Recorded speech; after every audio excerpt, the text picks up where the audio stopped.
Kembali dalam Kompas Petang, Saudara. Sebelumnya, Komandan Pusat Polisi Militer dan Puspom TNI Marsikal Muda Agung Handoko menegaskan langkah KPK menetapkan Kabasarnas Marsdia Henry Alfiandi sebagai tersangka menyalahi aturan. Dalam konferensi pers yang tadi, dan Puspom menyebut penetapan tersangka bagi personel militer telah diatur Undang-Undang Militer. Yang berhak menentukan status tersangka personel militer adalah penyidik Puspom TNI. Dan Puspom menyebut meskipun Marsdia Henry segera memasuki masa pensiun, namun waktu terjadinya pidana berlangsung saat masih aktif sebagai anggota TNI.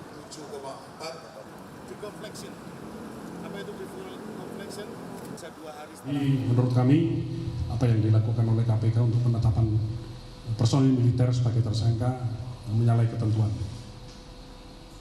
Pertanyaan kedua, untuk Marsdia HA memang sudah memasuki masa pensiun. Tetapi tindak pidana tersebut terjadi pada saat beliau masih aktif. Jadi kita lihat tempus deliktinya, waktu kejadiannya. Jadi tetap berdasarkan tempus delikti, yang menangani adalah kewenangan ada di polisi militer. Demikian, terima kasih. TNI menyebut semestinya penyidikan kasus proyek pengadaan di Basarnas yang melibatkan personel militer antara lain Kabasarnas Marsdia Henry dan Letkol Arif ditangani pula oleh penyidik di bawah Jaksa Agung Muda Pidana Militer atau Jampitmil. Tujuannya agar tidak ada kesulitan perbedaan besaran hukuman karena perbedaan proses hukum warga sipil dengan personel militer.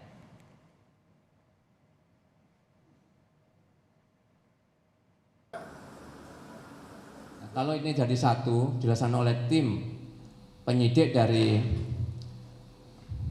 KPK maupun penyidik dari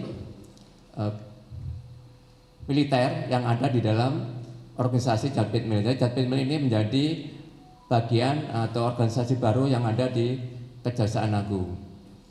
Seyogianya saran kami bisa ditangani oleh Jampitmil, supaya nanti dalam proses-proses ini tidak ada kesulitan. Tentu saja bisa kita prediksi akan ada disparitas nanti dalam hal hukuman, karena proses-proses ini kan berbeda gitu. Dalam konferensi pers, KPK mengatakan Kabasarnas Marsikal Madia Henry Alfiandi diduga menerima uang dengan total 88,3 miliar rupiah dari sejumlah vendor sebagai pelicin agar bisa memenangkan tender proyek pengadaan periode 2021-2023. Marsdia Henry ditetapkan sebagai tersangka bersama 4 orang lainnya dalam proyek pengadaan di Basarnas. Penanganan Marsdia Henry dan 1 tersangka lain kini diserahkan ke Puspom TNI.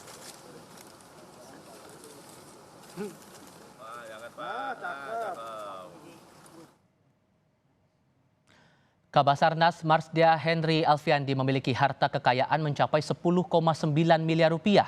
Dalam LHKPN yang ia laporkan ke KPK, jumlah terbesar harta Marsdia Henry adalah berupa tanah dan bangunan yang tersebar di 5 lokasi dengan nilai 4,8 miliar rupiah.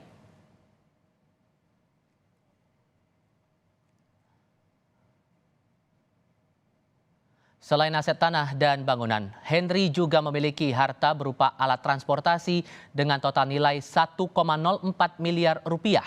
Salah satunya pesawat Zenith 750 STOL dengan harga 650 juta rupiah. Memiliki pesawat ini diduga berkaitan dengan hobi aeromodeling yang digeluti Henry. Ia juga kabarnya merakit sendiri pesawat itu.